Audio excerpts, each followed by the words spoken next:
Today, I'm going to tell you about a bank robbery so shocking that after hearing it, no one was ready to believe it was possible. A simple barber managed to pull off an entire bank heist all by himself. He opened 74 safety deposit boxes inside a bank vault and took cash, jewelry, and property documents. Then he walked away with the stolen valuables right in front of the bank staff without raising any suspicion. The way he carried out this incredible and astonishing theft was so precise that it came to be known across America as a perfect robbery and a perfect crime. This story begins on the morning of April 13, 1981, at a bank in Chicago. After opening the bank, the vault attendant went inside to unlock the vault. Everything looked completely normal, and the employees were busy with their routine work. After a short while, a customer arrived and told the attendant that she wanted to open her safety deposit box to place some valuable items inside. The attendant accompanied her into the vault and proceeded to open the customer's box. But the moment the attendant inserted the key into the lock, her eyes widened in shock. As soon as the key turned, the lock cylinder broke and fell inside the deposit box, leaving a hole. When they checked the box, they discovered that all the cash and valuable items were missing. The attendant panicked and began shouting loudly. Hearing her, other bank employees and security guards rushed into the vault. They started checking the other safety deposit boxes, and what they discovered left them completely stunned. A total of 74 safety deposit boxes had been broken into, and all the valuables inside them had been stolen. The theft had been carried out with such precision and cleverness that no one had even realized such a massive robbery had taken place. The most shocking questions were, how did the thief get inside the vault? And how could the locks be damaged internally while still appearing completely normal from the outside, as if they had never been touched? This incident took place in Barrington, a small town near Chicago, where the First National Bank was located. It was a branch of a federal bank. At that time, the vaults in the bank operated using a time lock system. The bank manager would set a specific time range during which the vault would remain locked. Once the time lock was activated, the vault could not be opened by anyone, even if they had the key. For example, if the bank closed at 5:00 p.m. and was scheduled to reopen at 9:00 a.m. the next morning, the vault would remain locked for those 16 hours. The same system was used over weekends. On Saturday evening, the vault was locked with a time setting so that it would only open on Monday morning after the Sunday holiday. Inside the vault, all safety deposit boxes were kept under high security because customers stored extremely valuable belongings there. Each box required 2 keys to open, one held by the customer and the other by the vault attendant. Only when both keys were inserted together could the box be opened. So when the attendant and the customer inserted their keys together on the morning of April 13th, the lock cylinder broke and fell inside the box. That's when they realized that not just one, but 74 deposit boxes had been tampered with. The thief had damaged the deposit boxes so carefully that it was almost impossible to tell from the outside that they had been tampered with. Even the broken lock cylinders were still sitting in their original positions. But the moment someone inserted a key, the damaged lock would fall inside the box. It appeared that the thief had done this intentionally to delay the discovery of the crime. He clearly did not want the bank staff to realize the theft too soon. As soon as the bank understood what had happened, the police were notified. Since the case involved a federal bank, the FBI also joined the investigation. During the investigation, authorities discovered that the stolen property documents alone were worth nearly $1 million. But one major question continued to trouble investigators. How did the thief enter the vault? There were no holes in the walls, no tunnel under the floor, and no signs of forced entry on the vault door. Everything appeared completely secure from the outside. Inside the vault, investigators found several unusual items: an old alarm clock, a hammer, pliers, and a bottle. These items made the case even more confusing. Despite repeated efforts, the police were unable to understand how the crime had been carried out. The evidence found at the scene only added to the mystery, and despite all attempts, the case remained unsolved. A local newspaper eventually described it as a perfect theft and a perfect crime. However, the most shocking truth was still to come. The man behind this perfectly executed robbery was not a professional gang leader or a master criminal organization. He was just a single individual, a barber by profession, His name was William Smart, and although he worked as a hairdresser in a women's salon and earned a decent living, he was secretly a professional thief. He had already carried out several bank thefts in the past, but this was his biggest and most successful operation. Even though he earned good money from his salon job, he was addicted to risk and challenges. That is why he preferred to carry out his robberies alone. His only support came from his brother, Vincent. The two brothers specifically targeted banks located in wealthy neighborhoods. Their logic was simple. The richer the area, the more valuable items people would store in the bank's safety deposit boxes. That is why they chose the First National Bank in Barrington, which was located in a neighborhood where many wealthy residents lived. About 10 days before the robbery, both brothers visited the bank and rented a safety deposit box. The name and address they provided during registration were completely fake. William was well-groomed, polite, and had an impressive personality. His way of speaking quickly earned the trust of the vault attendant. Over time, the brothers began visiting the bank frequently, sometimes to deposit items and sometimes just to interact with the staff. Their goal was simple. They wanted the employees to recognize them and become comfortable with their presence. At the same time, they closely observed the vault attendant's routine, when she went to lunch, what tasks she performed, and what time she left the bank each day. During these visits, William noticed another important detail. Whenever the vault was open for customers, the vault door was often left unlocked. The attendant would verify the customer's identity and accompany them inside. After opening the deposit box with both keys, the attendant would step outside to give the customer privacy. This meant that when William entered the vault to access his own box, he was often completely alone inside. While alone, he carefully examined other deposit boxes to understand how their locks worked, how they could be broken, and what tools would be needed. During this time, William also discovered a major security weakness. The bank checked a customer's identity when they entered the vault, but when customers left the vault and exited the bank, no one verified their identity again. Now his next challenge was clear: how to secretly bring tools into the vault and hide them without raising suspicion. To begin his plan, William started using his rented safety deposit box to secretly store tools.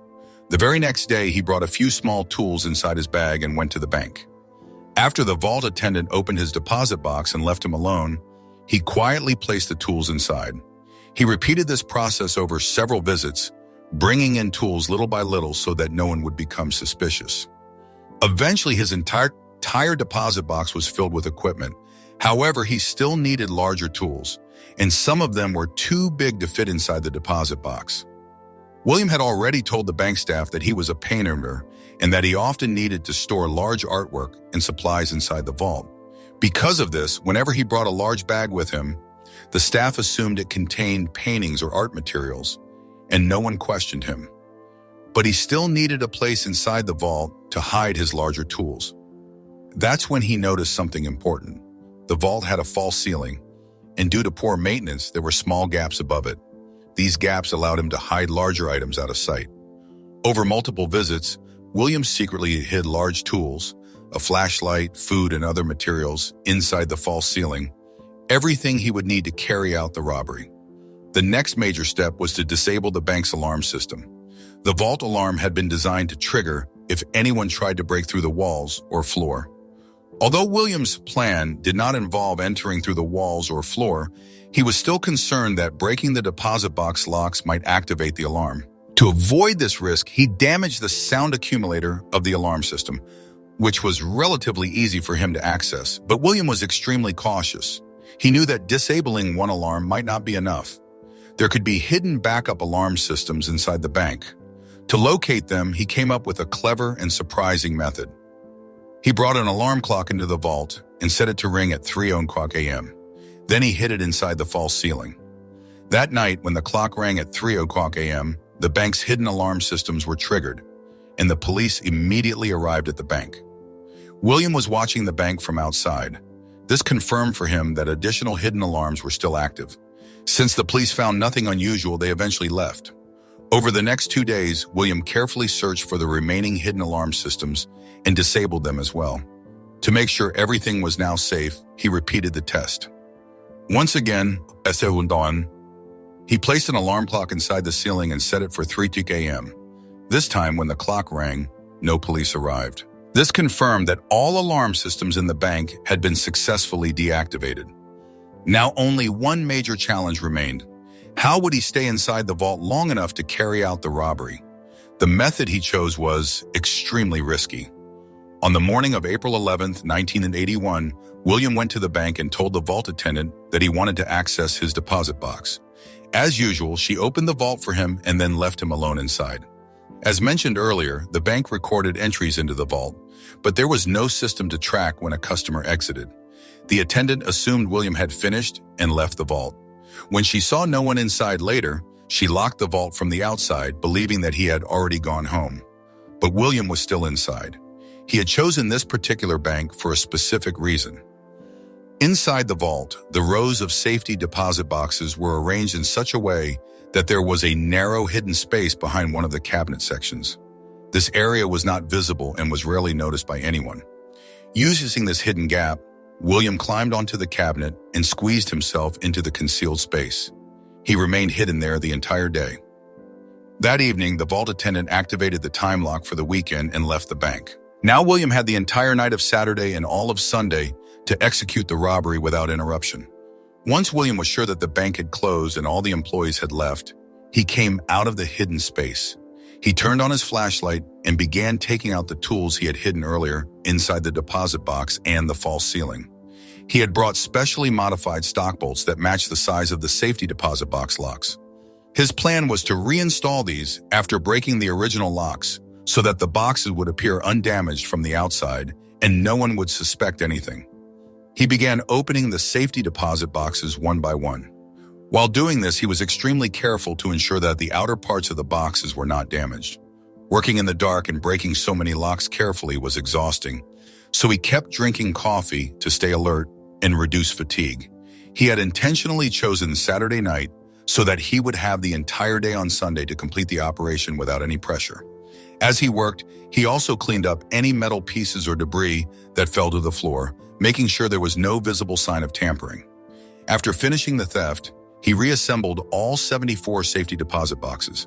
Using the modified stock bolts, he fixed the locks back into place so that everything looked normal. From the outside, the boxes appeared untouched.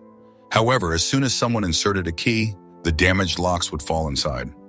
After completing the work, William hid his tools back inside the false ceiling and packed all the stolen valuables into bags. Then he returned to the hidden space between the cabinets and waited. He also placed a small mirror in a position that allowed him to observe activity inside the vault without being seen. On the morning of April 13, 1981, the bank reopened. The vault attendant came in and unlocked the vault. Everything appeared completely normal. William quietly watched her movements using the mirror.